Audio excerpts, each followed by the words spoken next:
Тысыр еткен дыбыстан сол екенін сезді. Бір соғатын уақыты да болып қалып еді. Тұмарша не күтіп не қашып жатқанын өзі де білмей, есік жаққа үрке құлақ тұрды. Әккі неме топсасы сынып шұрық тесік болған есікті барынша сықырлатпай ашып кірді де, қараңғыға аз кем бой үйретіп тұрды.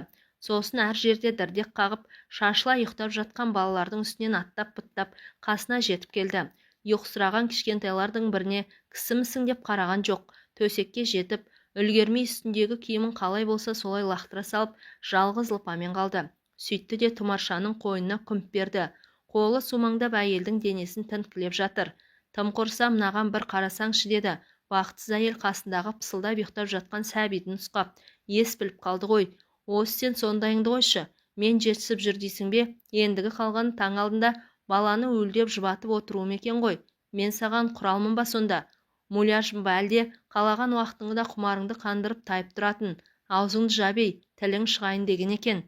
Көрпенің сыртынан дүңк еткізді. Қолы қатты, иығы бәрібір салдырап қалды. Албастыдай апарық денесінде тым орайсыз қарын бітіпті. Енді салғыласып береке таппасын түсінген бақытсыз әйел іштен тынды. Жоғары сыныпта оқитын қызы тура төсек іргесінде қымтанып ұйықтап жатыр екен. Оянып кетпесін деп көрпені тістеп алды. Күйеуі шоңқалаңдап жатып шаруасын асығыс-үсігіс бітірді.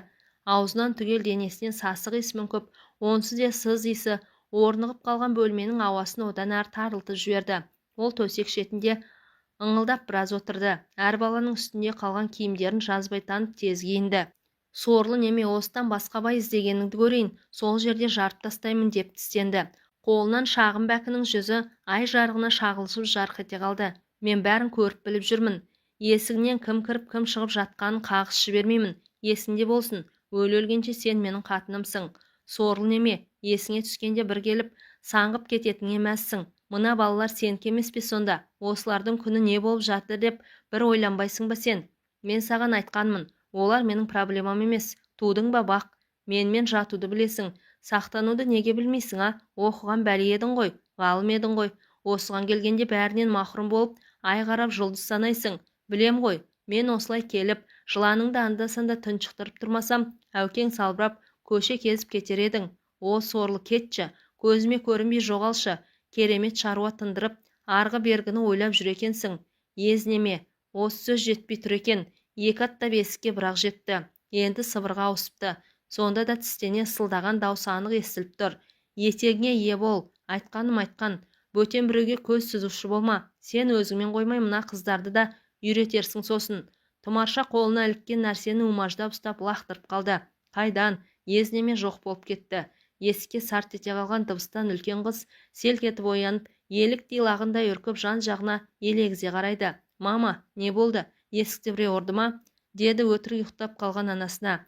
Жоға, төбеден қар құлады ғой деймін. Маған есік ашылғандай болып көрінді. Ұйқысырағансың ғой, жат, әлі таң атқан жоқ. Үй азынап кетіпті, мама. Тұмарша ештеңе естігісі келмей сәбиінің маңдайынан иіскеп, сол бойы қайрылған жоқ. Нәзила орнынан ақырын тұрып сыртқа кетті. Киімін шешпей ұйықтапты. Бір бұрымғы өрген шашын арқасына лақтырып, босағадан ескі галош тауып киді. Кеше бір қап көмір әкелген. Қараңғыда түртіншектеп, соның аузына ашып қалақпен шелекке салды.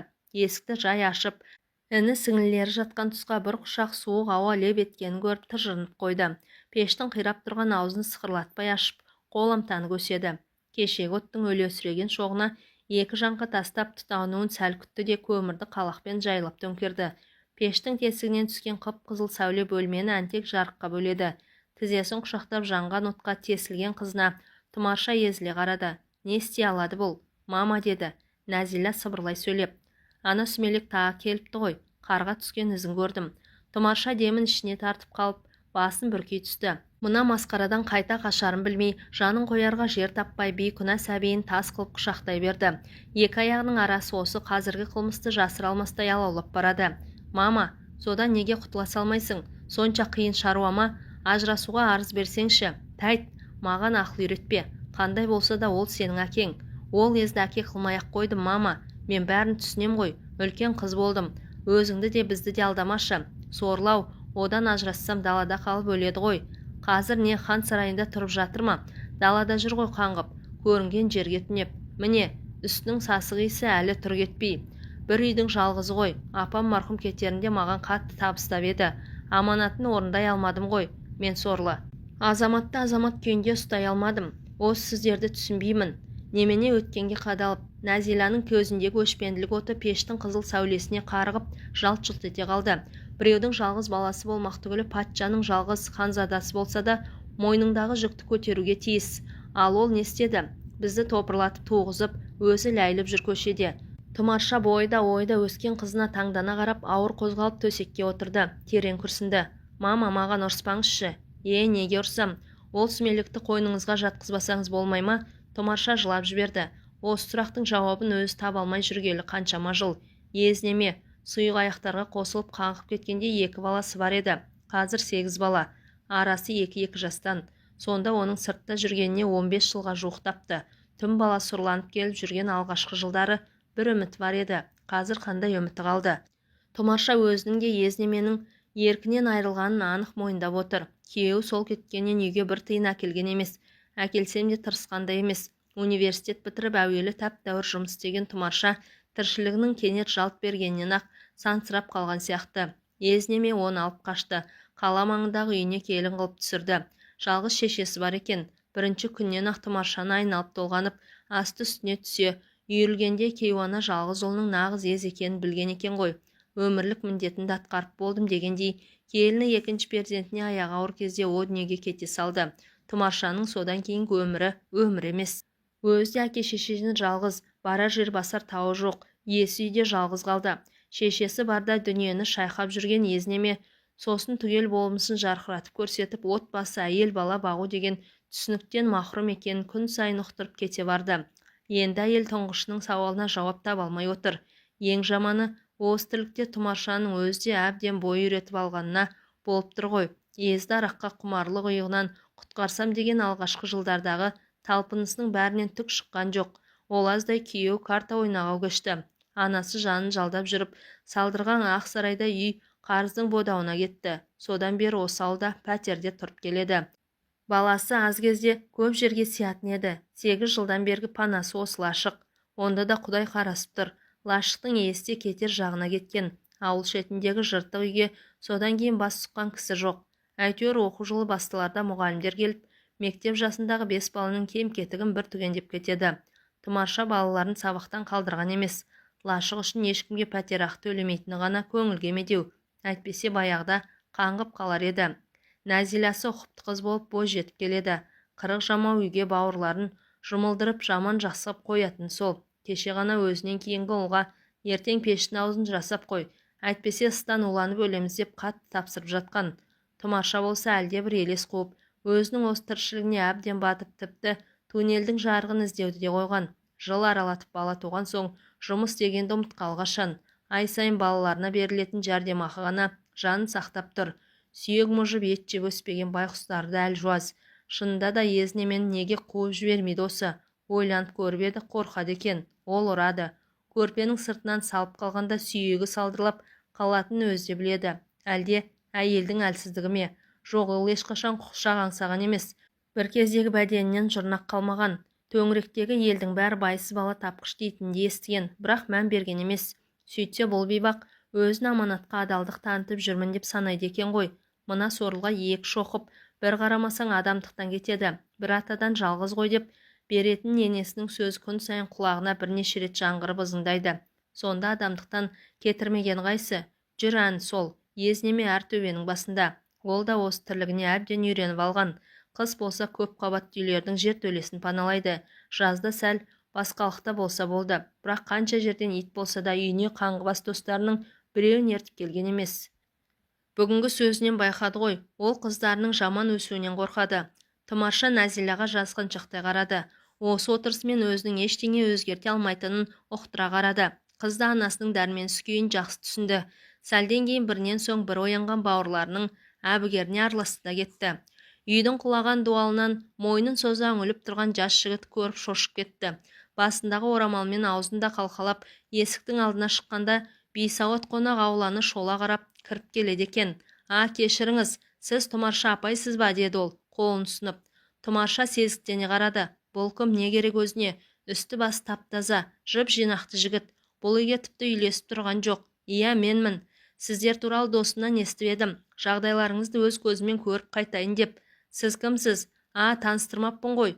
Мен өзімді. Менің атым Жауһарбек, блогермін. Тұмарша тікісіне қарап шегініп кетті. Блогер дегендердің тіміскілеп әркімнің үйін бір аралап жүретінін, түптеп келгенде өз мүддесін күйттейтінін естудей-ақ естіген.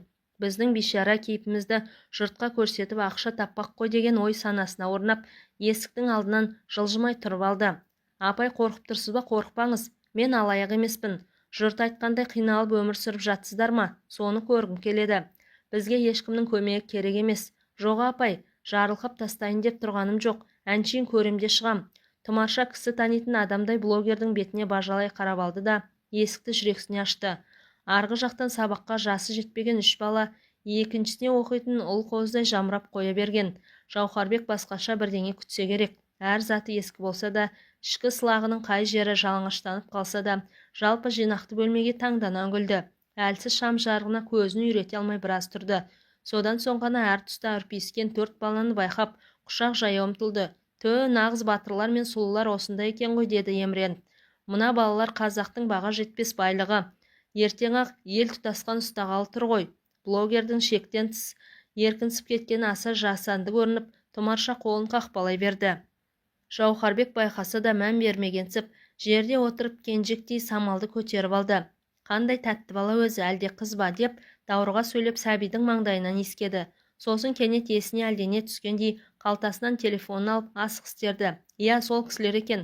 Мен сол үйдемін. Тез келсеңдер жақсы болар еді деп аз кем амандықтан соң тұтқаның арық жағындағы адамға: бізге ешкімнің керегі жоқ. Кімді шақырып жатырсыз, деді Тұмарша үрейленіп. Қорықпаңыз апай, достарым ғой. Сіздерге аз кем сыйлығымыз бар еді. Бізге сыйлық керек емес дедім ғой. Апай, неге қорқа бересіз? Келмес бұрын біз сіз жайлы естіп білдік. Жағдайыңызға қанықтық. 8 балаңыз бар екен. Өзіңіз жалғыз бағып отыр екенсіз. Соны көзімізбен көріп, балаларыңызды бір қуантып кеткіміз келеді. Айтып ауыз жиғанша есіктен бейтаныс қыз бен жігіт ассалаумағалейкум, қайырлы күн деп ене берді. Қолдарында үлкен-үлкен 2 сөмке бар. Ақтарып қалғанда бір бұрышқа ұйлығысқан балалардың көз жайнап сала берді.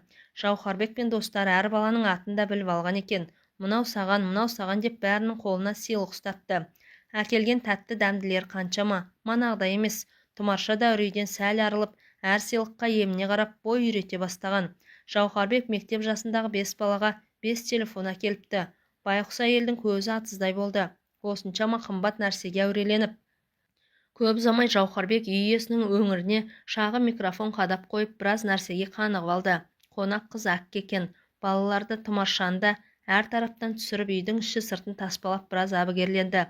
Соңында Жауһарбек бейбақ әйелді иығынан құшақтап тұрып: қазақ елі ендігі үміт сіздерде. Осыншама баланы өмірге әкеліп қана қоймай, ешкімге қол жаймай жалғыз өзі бағып отырған ана қандай құрметке де лайық деп ойлаймыз.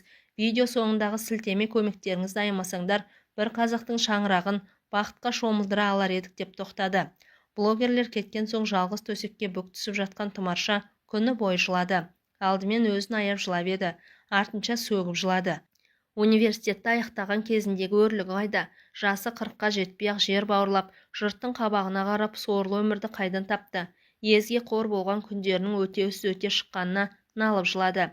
Кешке Нәзиләсі үйелмелі-сүйелмелі 3 ұлы келгенде ғана еңсе көтерді. Оларға бәрін айтып, блогерлер әкелген телефондарды ұсынды. Олдар қатты қуанғанмен Нәзилә бір бұрышта тұнжырап отырды да қойды. Сөйтіп күндер өте берді. Нәзилә өз отбасының тиктокта жүргенін көріп, тағы жылап алмағанда, Тұмарша блогер дегендерді сол бойы ұмытып кете берер еді. 45 секундтық видеоға әлі пысақайлар бәрін сыйғызып үлгеріпті. Тұмарша өзінің үркектей берген түрінен қысылып, видеоны қайта көрген жоқ. Араға бір күн салып езнеме тағы келді. Тағы да сыбдырын сездірген жоқ. Бектулі есікті қалай ашып ала қоятын қайдам. Сумаңдап кіріп келгенде Тұмарша селк етіп оянып кетті. Өлтірем шешең, деді.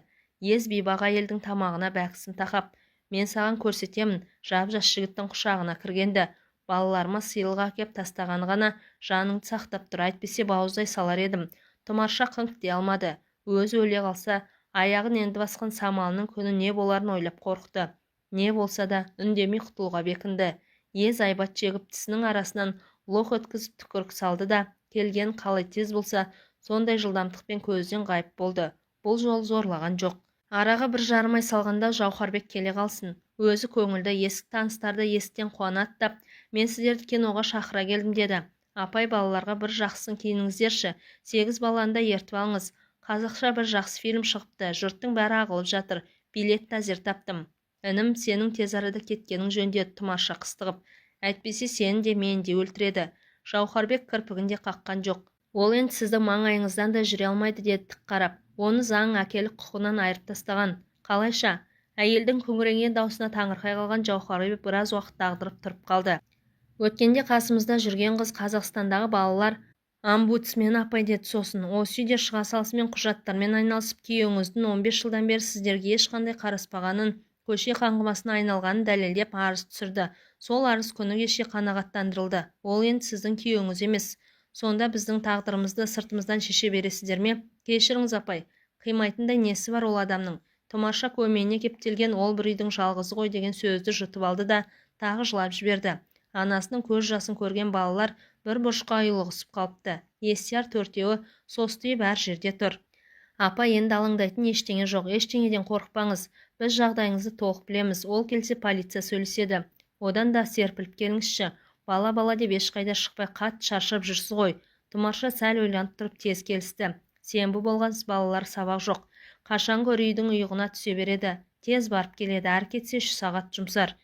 Бар жақсысын киіп, тойға бара жатқандай даурығысқан 8 бала ерекше көңілді. Тіпті Назила да суық жымиысының арғы жағында сүйсінішін жасырып, іні сіңілдерін киіндіріп тез жинала қойды. Дуал сыртына тоқтай қалған шағын автобусқа бәрі қуана отырысты. Әуелде жақын жердегі сауда үйіне бет алған сияқты еді, бірақ Жауһарбек әлдебіреумен сөйлесті де қаланың екінші бетіне жол сілтеді. Апай, досым билетті сол жақтан тауыпты. Айыпқа бұйырмаңыз, кино біте сала келіп тастаймыз деп тыныштандырды. Зәулім сауда үйіне бұрын келіп көрмепті, балалар да Тұмарша да таңдай қағып қарай берді. Залға кірмес бұрын Жауһарбек досы оларды жақсылап тамақтандырды. Таңсық тағамның біразын алып берді. Балалар шат, ол аз болса да әрі-бері аралатып жүріп бәрін киіндірді. Ескі құсқының бәрін тастап, жұтынып шыға келген балапандар тоқшылғы үйінің өскіндерінде жайнап кетіпті. Қап-қараңғы зал балалардың мысын басып тастады. Кенет зор дыбыс шаңқ етіп, үлкен экраннан фильмдердің шағын жарнамасы тізбектеле жөнелгенде кішкентай Самалға дейін тәнті болып көздерін ашып жұмды. Артынша бауырлас қоғамдық қор ұсынады деген жазу жарқ етті де, ошақ басында отырған әйел көрді. Тұмарша өзін таныды. Жүдеу өңінде тағы үрей тұр. Бұрышқа тығылған 4 қарғасының көзінде де үрей. Сынған дуал, түскен сылақ, аузы кетілген пеш. Пеш үстінде ескі шәугім. Артынша таныс дауыс саңқ етті. Құрметті көрермен, бүгінгі фильмді бастамас бұрын бауырлас қорының тағы бір акциясы сәтті аяқталғанын сүйіншілегіміз келеді. Жаңа ғана сіздер жағдайына қанық болған отбасының аяулы анасы Батыр ана Тұмарша ханым бүгін ортамызда отыр. Қор атынан сіздердің көздеріңізше ерекше сый ұсынғымыз келеді. Ол сый кішкентай Самалға деп көтеріңкі дауыспен сөзін тәмамдаған Жауһарбек экран шетінен енді ғана тұтастай көрінді. Тұмарша ештеңе түсінбей жан-жағына қарады. Зал шылық толы екен. Жауһарбек пен балалар жарық жағуға белгі берді де бұлардың қатарына көтерілді. Қолдарында үлкен қорап бар. Тұмаршаға ортаға шық деп ымдады. Тұмарша қатты қысылды. Сөйтсе де елдің алдын әзер кесіп өтіп, Самалын өлдеген күй ортаға алып шықты. Тұмарша апай, мына қорапты ашу үшін үлкен балаңыздың біреуін шақырыңыз деді Жауһарбек. Шетте отырған ақын тынысы қолын көтеріп алыпты. Соны шақырды. 8-ші оқитын бала ылдым-жылдым қимылмен қорапты ашып жіберді де су жаңа велосипед алып шықты. Жауһарбектің ымдауымен қарындасын отырғызды да жұрт алдына бәрі бір-екі рет айналдырды. Өзі риза. Жұрт та самарқау қол соғып пыш-пыш әңгімеге бой үйретіп алды. Сигналын шылдырлатып көрмейсің бе деді Жауһарбек, ақын тысқа мейірлене қарап. Ақтыныс сигналдың шүріппесіне қолын апарды да қайтары тартып алды. Не көрдің? Ақтыныс, не бар екен онда? Ақтыныс сигналды сыңғыр-сыңғыр еткізіп алды.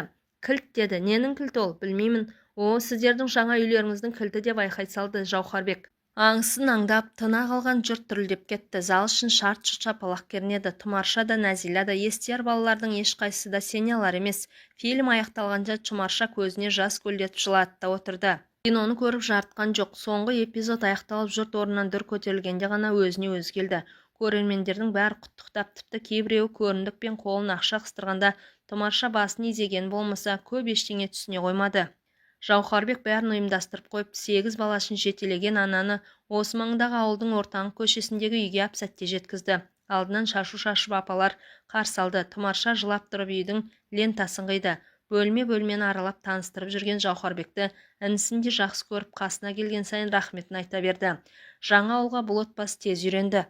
Мектебі де құшақ жая қарсы алды. 4-ші тоқсаннан кірісте де балалар сабағын ақсатпай, анасында ұятқа қалдырмай еркін оқып кетті.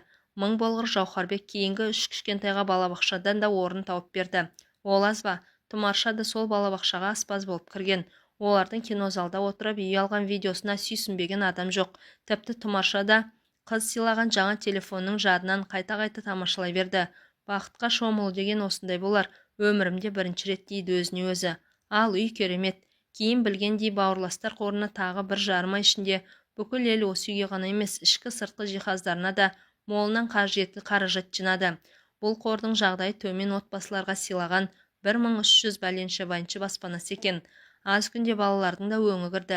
Нәзиляның қабағының астынан кетпейтін мұң сейілгендей, биыл өз оқуға тапсырады. Күн сайын таңертең өз бөлмесінен қуана шығып, айнаның алдына керіліп созылып, тоқ бұрымын ерекше нәшпен өретін тұңғышына ана байқұстың көзі тояр емес. Ал езнемес қайтып қара көрсеткен жоқ. Ол сірә бұларды таппай қалды. Әйтпесе аянбас еді. Қаны қарайған жауыздың қолынан бәрі келеді.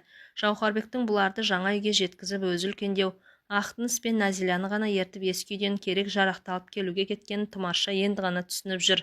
Ездің я өзінен, я тіміскілерінен осылай өз жасырған екен ғой. Мың болғыр Жауһарбек-ай, Жауһар десе Жауһар екен. Әуелі тіксініп қарсы алғанына Тұмарша әлі күнге дейін алады. Бұлардың жағдайынан түзеген соң Жауһарбек бастаған қор қызметкерлерінің тағы бірнеше отбасын бақытқа кенелткенін тиктоктан көріп Тұмарша қатты сүйсінді. Азамат деген осындай болады екен ғой. Тіл аузын тасқа, Алла бар тілеуін берсін деп көбірлей жөнелетін болыпты осы күні. Қақпаны өзімсіне ашып, нәм мәшінеге жол көрсетіп жүрген Дәуқарынға Тұмарша таңдана қарады. Ешқашан көрмеген адамы, өз үйінде жүргенде еркін, қолымен әр тұсты бір нұсқап, ақыры көліктің қорабынан түрлі құрал сайман түсірді. Сәлеметсіз бе деді Тұмарша, қорқақтай амандастап, ырс-ырс етіп, жирендіре дем алады екен. Тұмаршаны кісімісің деген жоқ. Мен осы үйдің хозяйынмын деді ырқылдап. Мына суағарды, содан кейін есік алдындағы тақты тастарды алып кетуім керек, өзіме қажет болып тұр. Не дейсіз? Не естісең тол деді Дәуқарын, айылын жимай. Бұл үйдің ендігі иесімен деді Тұмарша. Іштей қашанғы бұғына берем деп бекініп алғандай. Құжаты бәрі өзімдікі. Дәуқара мырс етті. Жолдан бала тапқыш жұртқа алақан жайып жүріп қайыр тілейтіндей сендей сорлыға қайдағы үй? Соңғы кірпішіне дейін бұзып алсам да ешкім ештеңе демейді. Тұр былай жолдан. Тұмарша қыстығып жылап жіберді. Бәсе қайдағы батпан құйрық деп едім. Маған біткен нәрсенің бәрі осындай қырсық деп күбірлеп шегіне берді. Дәуқарын қолындағы шегесі орғышпен салып жіберердей төніп алыпты. Полиция шақырам деді Тұмарша, тұяқ серіп өлуге тырысып. Маған десең 8 бала таптырған 8 байыңды ертіп кел. Дәуқарын көліктен түскен 2 жігітке қабағымен әмір беріп, суағарды нұсқады. Сен состыйман сатының қайда тұрғанын көрсет деді Ақтынысқа. Сосын Тұмаршаға бұрылды. Сен қатын еркінсе берме, анау 2 люстраны қабырғаға жабыстырылған айнаны да алып кетемін. Естімедім деме.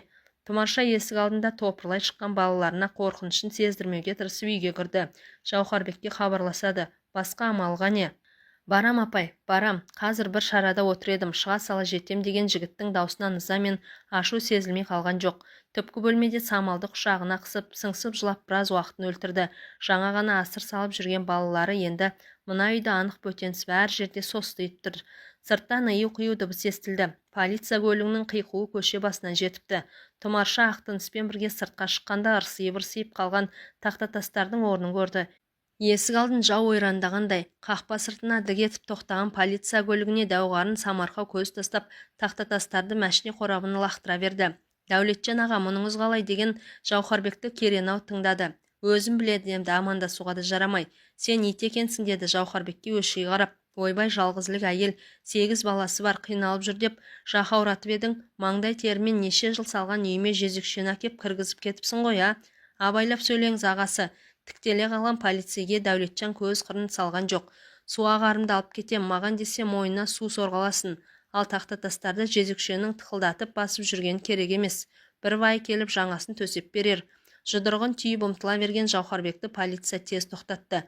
Сөзімді қорқылма оған деді сабасынан шықпай. Бәр заң жүзінде болуға тиіс. Сен қазір бір қолын сілтеші. 15 дауға қаласың. Заң қызметкерін ертіп келіп, итше тепкіледі деп арыз жаза салады бұлар. Сен көсемсіме бейшара мент деп ысылдады дәуғарын. Біреудің үйіне басып кіріп заттарын тонап жатқаныңыз өз алдында. Заң қызметкерін балағаттағаныңыз үшін де жауапқа тартыласы осы жерден тоқтатыңыз. Бұл менің үйім, не істесем де өзімдікі. Енді сіздің үйіңіз емес. Кәні құжатыңызды көрсетіңіз. Құжатты қайтесін, осы көшеде лағып жүрген кез келген иттен сұрашы. Дәулетжанның адал еңбек маңдай термен соққан үй деп үріп қоя береді. Иттер куәға тартылмайды. Құжат сөйлейді. Үй сатқаныңыз рас па? Рас. Бірақ мен тасты суағарды люстраны сатқаным жоқ. Дәуқарын айылын жияр емес. Баланың сөзін айтпаңыз, азамат. Үйді нешеге саттыңыз? Оны саған айтам ба? Бақытсыз мен. Менің үйімде ақша бар деп сылтауратып келіп, тонат кетпексің ғой сонда. Нағыз езекенсіз деді әбден түңілген Жауһарбек. Осы үйтіп сата алмай жүредім. Құдай көктен тілегенім жерден берді деп қуанған сіз емес пе едіңіз? Мен қорға саттым, жезөкшеге емес. Кімге сатсаңыз да енді үй сіздікі емес. Оның сынық жаңқасы да сіздікі болмайды енді. Осы сәт қақпадан енген шенді жігітті көріп Дәулетжан қуанып кетті. О, өзің келдің бе бәке, жақсы болды ғой. Өз затымды алып кетем десем, мыналар миымды қатырып тұр. Қойшы Дәуке, баланың ісін істемей деп зорлана жымиды прокурор. Бүкіл елді шулатып не бітіріп жүрсің сен? Енді өз үйім екен рас қой. Қайдағы сенің үйін? Прокурор түсін суытты. Сен бұл үйді сатқансың, енді еш қатысың жоқ. Тез заттарын орнына қойды, ізіңді суыт. Бәке, өзіміз емеспіз бе? Прокурор оның қипағына мән берген жоқ. Арса-арса шыққан ауланы нұсқап мәшинеден тастарды қайта түсіруге иек қақты. Айтпақшы деді даусын созып. Сен осы үйді сатқан ақшаңның мемлекетке салық төледің бе? Дәулетжанның жөні жығылып қалыпты. Екі жігіт дереу қайта жұмсап, суағарды орнына қақтауға кірісті. Мен келгенше бәрін орнына келтіріп қойыңдар деді. Әмірі әлі де біраз адамға өтетін ұқтырғысы келгендей. Қайта келудің қажеті жоқ.